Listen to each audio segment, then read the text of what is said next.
and welcome to Secular Sexuality, the ACA show wishing you an undetectable viral load. I'm Christy Powell. My co-host tonight always makes safe sexy. Welcome, Vila Bianca. Hello, everybody. It's good to be back. Good to have you. And our guest tonight is an HIV case manager, advocate, and artist, Cynthia McDonald. Hello, everybody. All right, you guys. We are going to be talking about something kind of heavy today, but also from all the sounds of it, something kind of hopeful too, actually.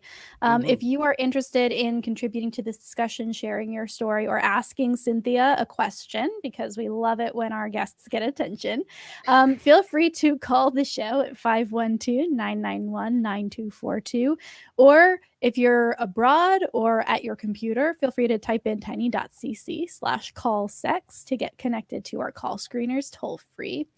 And it says here in the notes, or whatever. So I guess we're super excited about you. Or whatever. Yeah.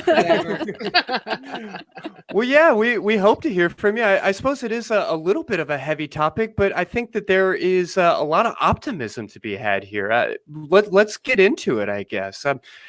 Cynthia, with more than 2.5 million COVID deaths in just the last year, I think it's really easy for people to forget that that's not the only pandemic that we're all currently coping with on a global scale.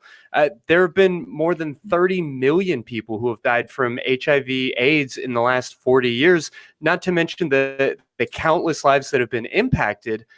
How are we doing globally in this fight against HIV? Oh, well, sometimes it just kind of just depends on what country that you're in. Sure. As far as like, how we're doing on the large scale.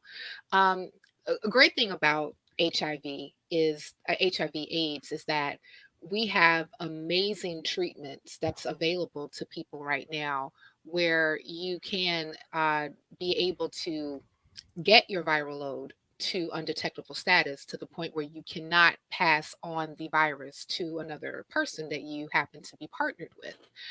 However, because of a lot of different barriers, including stigma and how that looks from place to place, we're still not really able, I would say, like on a global scale, to actually get this pandemic to the point where we can equate people to zero.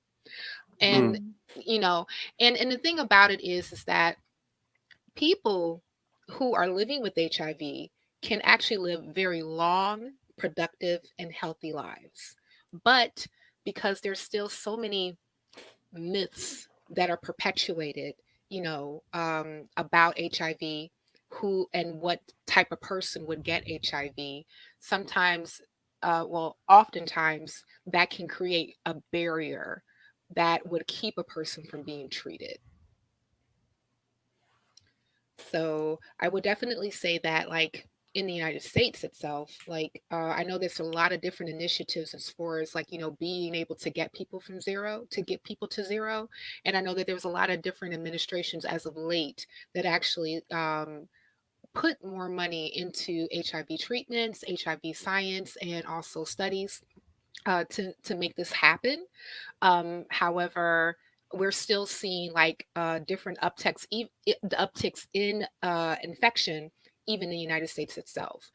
And also, it's kind of interesting too that you're even seeing more of an uptick in infections in different parts of the United States, especially in the South.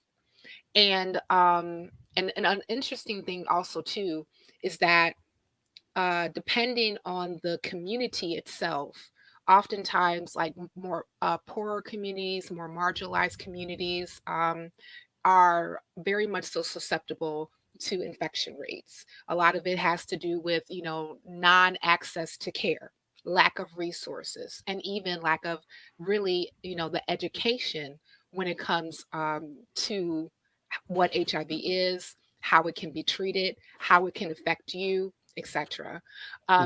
Even I would say like the uptick mostly as far as like infection rate goes is the highest. It's between Black MSM and Black women. And so it's like we have still a lot of work to do as far as like being able to completely eradicate this disease and Sure. infection rates. Yeah, it's not entirely unlike COVID in the sense that there are huge disparities depending on the population that you're looking at and the demographic that you're looking at within a particular population. I know that a lot of folks, when we start talking about HIV, are probably having flashbacks of the Reagan administration and Clinton and the quilts and these different things. I don't know that people are maybe aware of how big this still is here in the States, but also how much things have changed in the past 20 years. How has our understanding of the virus itself changed and evolved in the past couple of decades? Well, definitely, I would say like the biggest game changer. Well, it's two like game changers I can point out to as far as like historical reference goes when it comes to HIV. Uh, Before in the 1980s, like late 70s, early 80s, when people were starting to come down with this particular disease, it was mostly white gay men. And then we started to, and so like oftentimes what was espoused about this particular disease was, oh, it's just a gay disease, right? Like a Sure. gay man disease. But what was like a big game changer is like when a young man, a young boy named Ryan White actually became infected with the disease. And he was infected by blood transfusion. Mhm. So that, and he became like a huge HIV AIDS advocate and actually got like, a bunch of different celebrities to actually, advocate with him. And you start to see more money being poured into science and studies when it came to this particular disease to show that doesn't matter what your sexual orientation is, any person can get this disease if they are exposed. And oftentimes like the main ways that you're exposed is either through semen or through blood. So you would even see people who are even happen to be like substance users who use needles. They were Mhm. prone, especially if they're using dirty needles, right? Hmm. So once that happened, as far as like I would say like I think that he got infected, I want to say in the late 80s. And you start to see more of a and then also too like there was ACT UP as well, which was another Yeah. organization that actually like brought a lot of awareness when it came to HIV and AIDS. And then like once we actually saw that this is something that is can happen to any person, that's when you saw more money from the government actually being put into studies. And um and then the next thing that was like a game changer, because like at that particular time, if any person was infected with HIV, they oftentimes would have to take treatments where it would consist to like 20 to 30 pills a day. Sure. Mhm. But when we actually had a breakthrough when it came to HIV treatment was in the 90s when we saw the Proteus treatments. And what they ended up doing was is combining the capabilities of previous antiretrovirus treatments and into single pills, where people who Mhm. were newly infected or even people who were legacy patients were able to lessen how many pills that they were taking a day exponentially. I Mhm. remember one training that I went to a while ago where we got a chance to actually speak to HIV patients who've been living with the disease for 20 plus years. Mm, And wow. one guy kept repeating this because he still was like in shock and awe. He said, Mhm. I used to take 26 pills a day. Now I'm down to three. Like that is like, and he said it like three times. And we just kind of just stood back because like it was kind of like he was still like ingesting that idea of not having to be chained in a certain way to taking all these pills in order to stay alive. Yeah. So yeah, so like those are like it's so now we're to the point where a person living with HIV, even if they're newly infected, can be on an ART or antiretrovirus therapy where they're only taking one pill a day and can still achieve a undetectable virus load. so that they cannot transmit it to a partner. Yeah, so just broadly speaking, what do modern treatments look like, and how has the prognosis changed? Because I know that when these things you were discussing first came out, the idea of living with the virus for 20 years was not seen as a viable option, not seen as realistic. Hmm. So like what I was just saying before, it's like far as like what has changed is that people who are living with HIV is no longer have to live under the guise of this is a death sentence. It's not. Mhm. As I mentioned before, people who are living with this particular disease can live long, healthy, productive lives. And the reason being is because like now that we have and ART therapy, where you are able to have like very little to very well, 3 to 1 pill that you can take a day, that can put you into an undetectable load and not be able to transmit it to another person. And also there is a thing called PrEP and PEP. Are you all familiar with this? Mhm. I Okay. am, but please walk us through it a little bit. I think this is really Sure. valuable information for the audience. Cool. Okay. So I will start with PEP and then PrEP. So PEP stands for post a post exposure prophylactics, and PrEP stands for pre-exposure prophylactics. So and oftentimes they actually contain the same medication. So if a person who happens to think that they are probably exposed to the HIV virus can get on a PEP um, regimen where they have to take this particular ART regimen for like 3 days, like 72 hours within exposure to lessen their chance of actually getting infected. Now, a person who has used PEP then oftentimes is counseled about taking PrEP. Now, with PrEP, that would be a 1 pill that a person would take where they cannot, well, there that will lessen exponentially the likelihood of them being infected if they happen to engage in a behavior that would possibly cause them to be able to be HIV positive. Mhm. So oftentimes, people who are and they usually have like a list of like different like people who would be more prevalent to being infected with HIV, whether and unfortunately it's still MSM, which is man having sex with men. Also, a person who happens to be a partner to a person who is HIV positive, and other people who may engage in some higher risk behaviors like multiple partners, etc., without necessarily using other prophylactics, would be eligible or would be counseled into taking PrEP.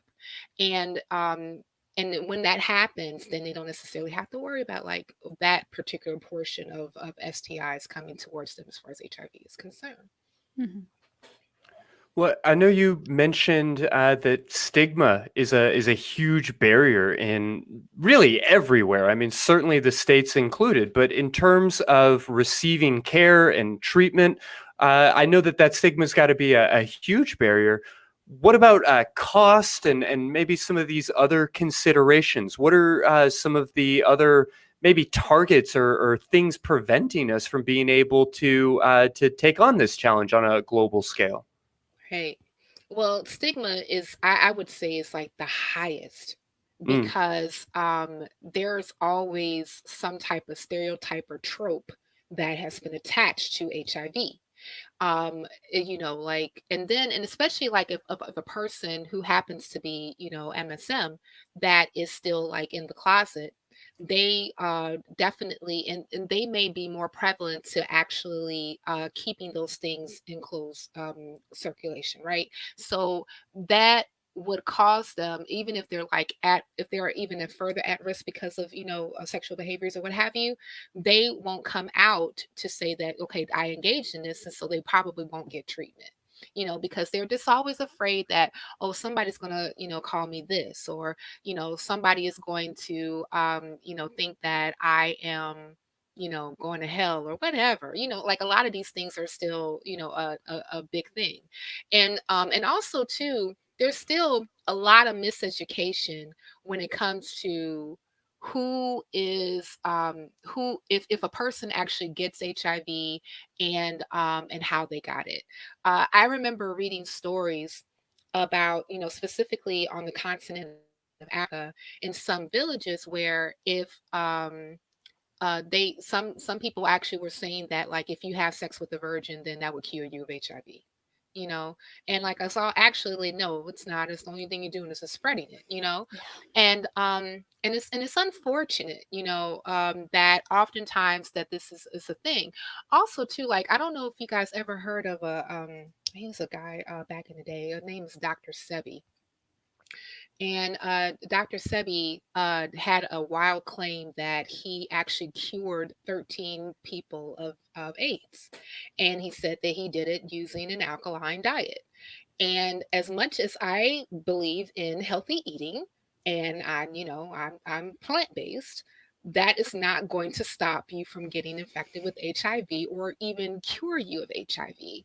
I Mhm. had a patient who decided to go that particular route, and they almost died. It wasn't until, like, we had to get educated and say, like, no, this is, you need to take your medication. You need to take this. It's going to save your life. Yeah. And they were at the point where they had full-blown AIDS. But once they got on the ART treatment, they were able to suppress their viral load. Their immune system accentuated itself, or asserted itself, rather. And then they were able to, be healthy.